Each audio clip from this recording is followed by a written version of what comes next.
I didn't really want to open the baton, but I don't know if I want to be 11th person either. Usually is the least skilled person at the very end. You want to get bowled out quickly.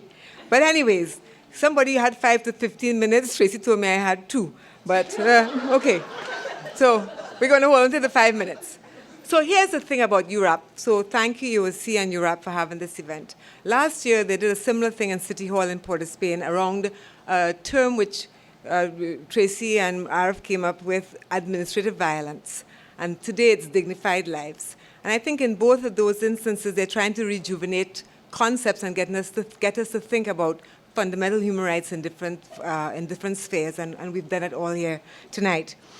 I always kind of wonder, what does the word rights mean? What does dignity mean? These are words that are pregnant with meaning. And so for me, because like all of you, I like words, I go to find the root. And so the root of the word dignity is, of course, Latin, from a word called dignitatum. Guess what meaning? Worthiness. Worthiness, that's the root, right? So dignity means worthiness, but worthiness of what? Worthiness of respect. And that's exactly what Isabella spoke about when she said, I am a person like everybody else. And it's a worthiness that doesn't have to be earned. It doesn't have to be merited. It's a worthiness just because we are. We are human beings, yes? We are in that state of nature.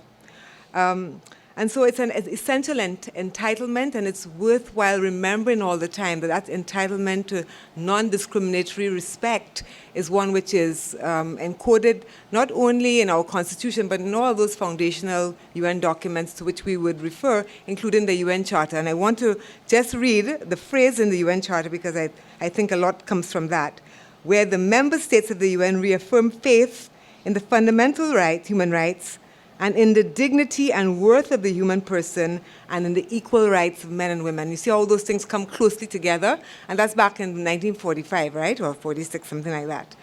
So dignity for me is bound up in, and many of you have used these words all tonight, autonomy, agency, choice, freedom. These are all words, I think, that we can use exchangeably with the word dignity.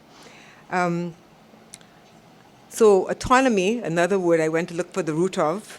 So autos means, is a Greek word now, autos means her or his own. And nomos, N-O-M-O-S, means what? Rule. So her or his own rule, that's what autonomy is. And we all should get have the right to make the choices in our lives that give us the largest freedoms and the potential for building our capabilities and our capacities. Really, it comes down to that. But we see all, and I think we've all spoken about it, all the ways in which society and the economy and culture contains those rights. So we have to choice and to autonomy and to decision making. And I think none more so than perhaps for women. I think it's a gendered experience. And I want to speak specifically about women and how the law and practice contains women's rights to choose, to be free. Let's think about a few things that have happened in Trinidad recently. You remember the woman who she went to Mount Hope, I think she went for tubal ligation. You remember that, yeah? And the doctor said, no, you can't come here for tubal ligation. How old are you? 29, too young, go home. She had made a decision and she had made a choice. Presumably she had thought about it, but the hospital said, no, we can't give it to you. They stepped into her space of decision making. So that's one. Or many countries in the Caribbean, and I do believe still in Trinidad and Tobago, but maybe Lynette, you can tell me, women who go for tubal ligations who are married are asked if they've obtained the permission of their spouse. So if the husband doesn't agree, you can't get it. But no one asked him when he goes for a vasectomy whether or not he has the permission or the approval of his spouse. Well, that too. Or think about, for example, and this is what my young people would call in my house a microaggression. Think of names. Can you decide that you keep your name? Somebody in some office in this country will tell you, no, you don't have your husband's name. Go back and change it and come back here. I've actually had that happen to me where they wrote in my passport. Have you ever seen a passport with a felt pen in it? I have had a passport with an asterisk, and it says, the bearer of this passport is married but has elected to keep her maiden name. Wow. I have that passport. So that's like a microaggression, but again, it's about containing your freedom and your decision-making and your choice. And of course, we spoke a lot today at the URAP meeting at the CADV about violence. And think of the ways in which the state actors respond to women. Time's up. Think of the... Okay. Think of the ways state actors relate to women who go to police stations for protection.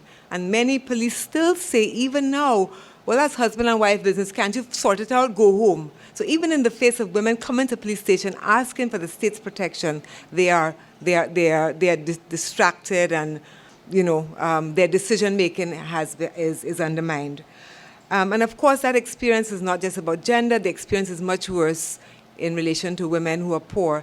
And Lynette did the most intelligent advocacy that I have seen in the Caribbean when she headed Aspire around safe abortions. And what we know, for example, in this country, 2,000 to 3,000 women annually end up in emergency treatment in hospitals for abortions in unsafe conditions.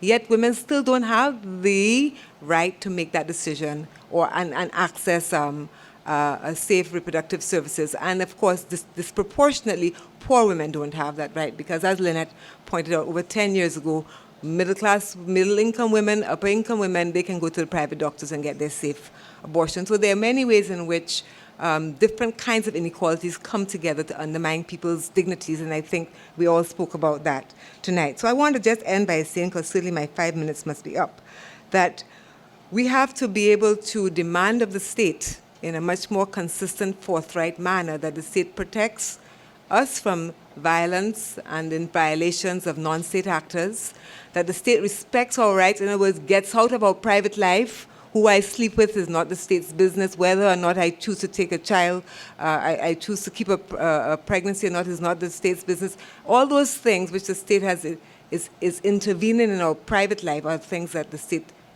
are places where the state is not to be. So the state has to get out of our personal lives. And then the state also has a fulfill obligation, and many of us spoke about that.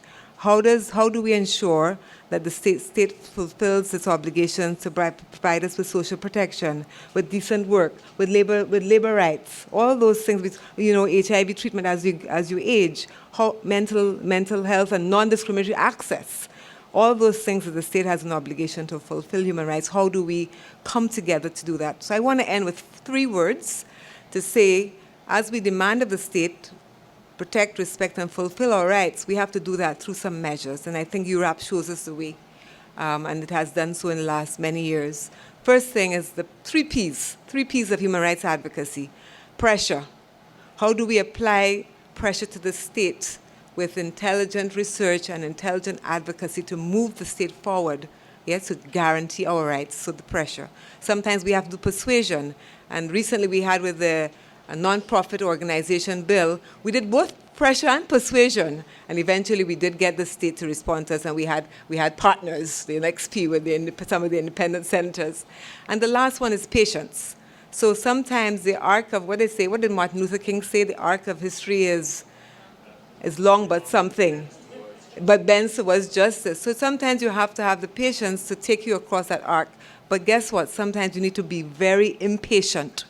And to know when you need to do that, patience and impatience. But I think that we're all here in this community of just people.